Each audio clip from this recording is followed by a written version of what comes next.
This is Suleman here, and I decided to make this video because we're going through the U.S. election right now, and there have been a lot of talk about what it means to be, a party that advocates, or mediates evil, and what party is one that would implement laws in place that would be closer to the Quran.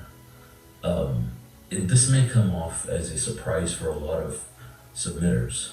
However, what we find in the Quran and from the Messenger of the Covenant, who was sent by God in our time to clarify things for us, based on Quran, is that God basically does not want people to, adhere to Quranic principles for the fear of government and for the fear of punishment from government officials.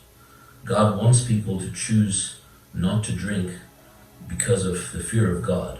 So if people want to drink, you let them drink. If the people want to take drugs, you let them take drugs. If people want to do abortions, you let them carry abortions. But if people choose not to do them, they will do them not because of the government, then they'll not do them because of God. And that's what the Quran preaches, and that's what the Messenger of the Covenant explains to us.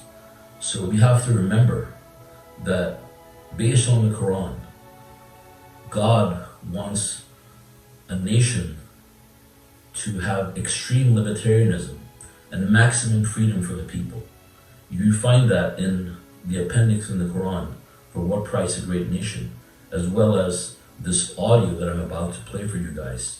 So God willing, there is no dispute for any of us on what a Quranic system should be, what it means to have a Quranic system, what the United States represent or should promote as a government should be to allow people to do these things, or any government for that matter, but especially the U.S., because the U.S. is and is going to remain the heart of Islam until the end of the world.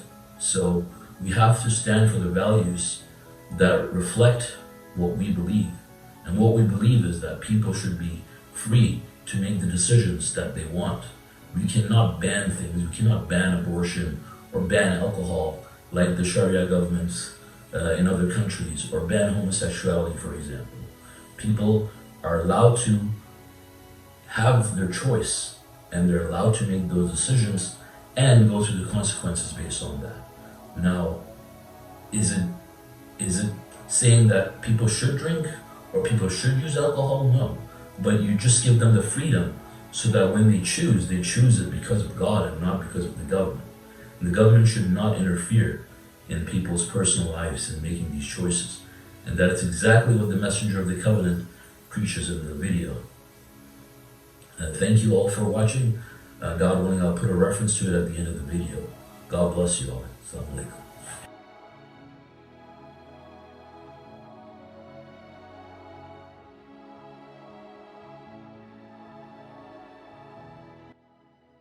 Well, I tell you, this is the closest country to God, no matter how you look at it.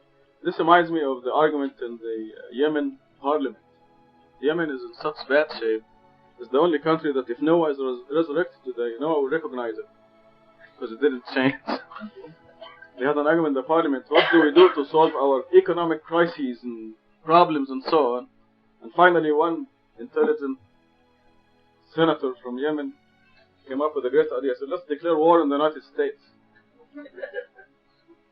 And he convinced them, because if they declare war on the United States will go and invade them and take all kinds of care packages and will help them a lot, like the United States is doing with Vietnam now. So this is the most kind and benign country in the world. The Marshall Plan speaks for in Europe was fantastic. Europe was dead after the war, and the Marshall Plan revived it. You cannot blame the United States for Khomeini or Mubarak or any of those idiotic tyrants. CIA does things, but it consistently stuff that the Americans don't like. The CIA does all those things and the stuff that them I know, because I've read the statement here, the improvement and so on. But CIA is a system in itself, I mean, it's a big country, and CIA is only a small part. No, I don't like to talk about politics, but you either have the CIA or the KGB. So the choice is a country that gives you a lot of money, invites you to give you a lot of money and help you a lot, and give you education and the freedom to worship God, or a country that's oppressive and give you communism and atheism and lack of freedom. Look at Czechoslovakia. So the CIA has to, if they don't do it, the KGB will do it. Ali.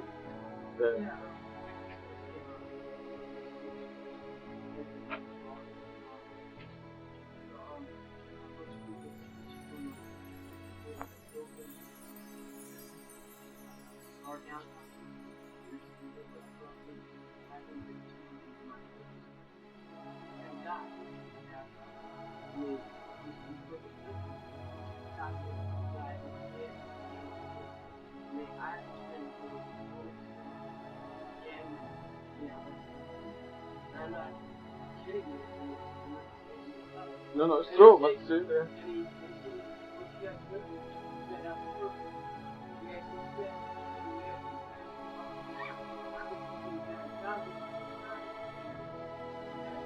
you know what the basis of gang wars is? Drugs. Yeah. So they're breaking the law. I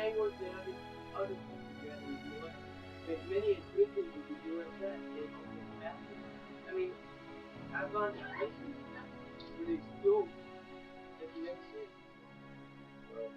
And there it is. I don't smoke it, but it is there. Right. That's freedom, see? God says, God wants the people to be free to obey Him or disobey Him, follow the commandments or break them, worship Him or not, believe in Him or disbelieve in Him, drink or not. If you go in a country that says nobody can drink alcohol, now are the people abstaining from alcohol because they're following God's commandment or the law of the land?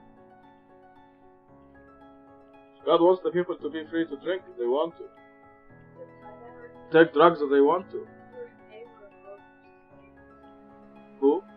The case that there's a discussion now that talks about pollution, the Roe versus Wade, which is the Supreme Court decided that it's unconstitutional for a state to make it illegal to have abortion. Now they want to reverse it, so the states will again be allowed to say it's illegal to have abortion.